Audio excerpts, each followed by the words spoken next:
Olá, sou Bruno Fuga, nós estamos aqui no canal do YouTube do escritório, Bruno Fuga Advogados, onde os advogados dos escritórios publicam vídeos relacionados à organização do escritório, rotinas de organização, normas de gestão ISO 9001 para organização e gestão de qualidade, direito do trabalho, direito empresarial, agronegócio.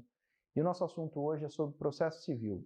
Mais especificamente aqui, eu vou comentar um assunto do meu recente livro publicado sobre superação de precedentes, que é a versão comercial da minha tese de doutorado, e eu venho fazer um recorte bem curto, que é o que nós estamos preocupados nesses vídeos aqui do YouTube, e pensando num viés prático aqui sobre o que é um precedente. O que é um precedente?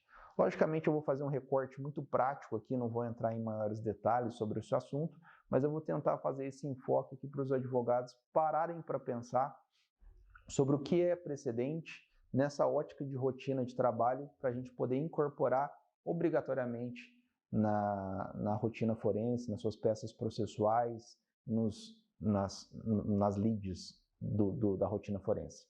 Pois bem, convido vocês para pensar o precedente na ótica brasileira sobre o sistema de precedente, não do common law. Faço um destaque aqui na evolução do livro, dessa diferença de evolução do common law, dos precedentes, como algo que são respeitados durante longo tempo, cortes que têm precedentes onde durante longo tempo eles são respeitados, ligados à credibilidade dos juízes, das cortes que são proferidas, de decisões posteriores, ratificadas.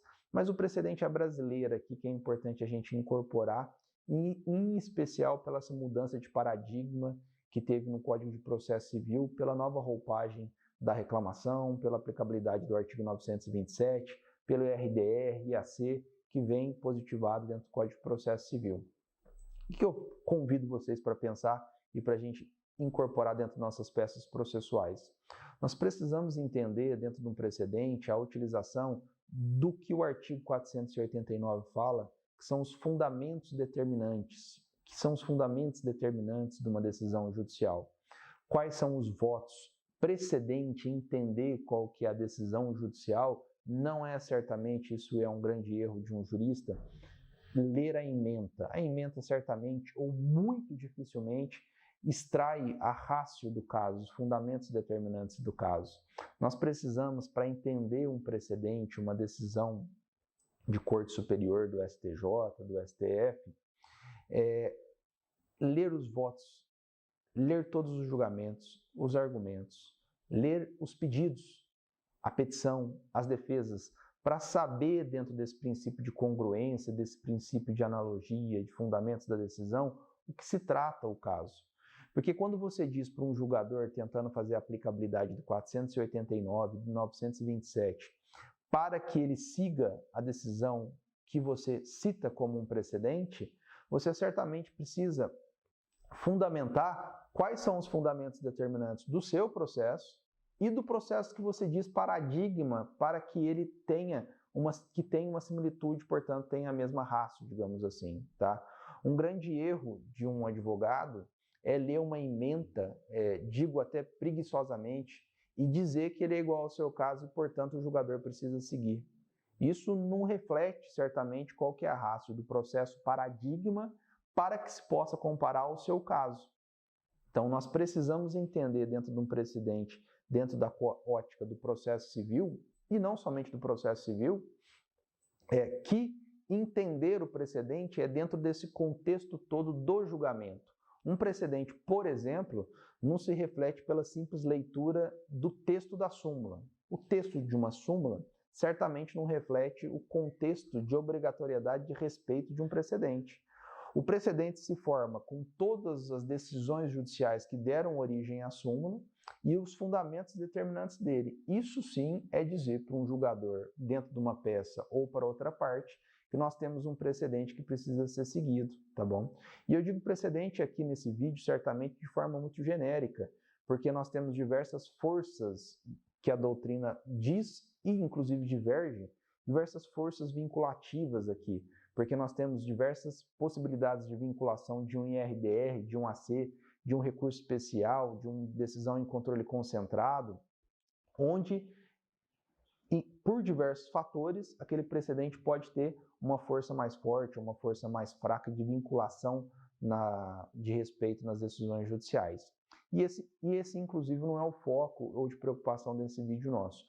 Nosso foco hoje é entender o que dá essa obrigatoriedade, entre aspas, de se seguir um precedente judicial. O que motiva e qual que é a decisão, que no direito, no common law fala da ratio decidente. Nós precisamos entender, por exemplo, que pode ter decisões do STF ou do STJ onde não seja possível extrair uma ratio.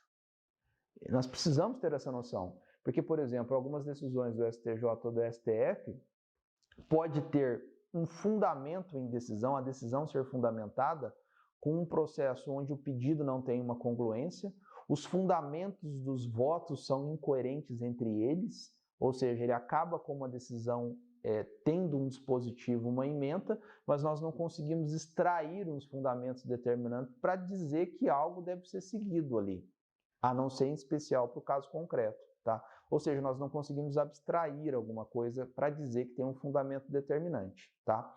Por fim, e por resumo, destaco aqui então que dizer e combater e citar uma decisão judicial de uma Corte Suprema e dizer que ela tem, no mínimo, um dever de respeito de diálogo, que é o 489 fala, de uma obrigatoriedade de uma distinção consistente, implica dizer que o advogado que cita entendeu de fato o que a decisão paradigma diz. Se você tem o seu caso concreto sendo analisado e você cita um outro caso dizendo que ele vincula ou que ele tem uma força argumentativa para o seu caso, você precisa entender primeiro o que o seu caso diz, do que ele se trata, tá? E principalmente o que o caso paradigma que você cita diz também. Então você não pode, não deve, e esse é a moral da história aqui, hoje nesse vídeo, dizer que uma ementa ou que uma leitura rápida do processo paradigma diz alguma coisa se você não entender ele dentro da sua completa magnitude do julgamento de todos os votos, todas as circunstâncias envolvidas, tá? Convido vocês, então, para ler e entender de fato as decisões das cortes superiores e até do direito dos tribunais, que também, em alguns casos, pode ter uma força vinculativa significativa pelos RDRs ou pelo IAC, e assim dizer que você entendeu o que é uma ratio, que você entendeu o que é um fundamento determinante, e você vai constar isso dentro da peça judicial e enriquecer os seus argumentos para dizer, de fato, que o direito jurisprudencial ou os precedentes, no seu caso concreto, causam um efeito de diálogo ou um efeito de fundamentação para o julgador interessante, tá? Espero que tenha sido útil. Obviamente, esse recorte é rápido e singelo, e quem tiver mais interesse, convido aí a dar uma lida no meu livro sobre esse assunto e tantos outros livros que tratam com grande profundidade sobre o tema. Um abraço para todos, continuem seguindo nosso canal.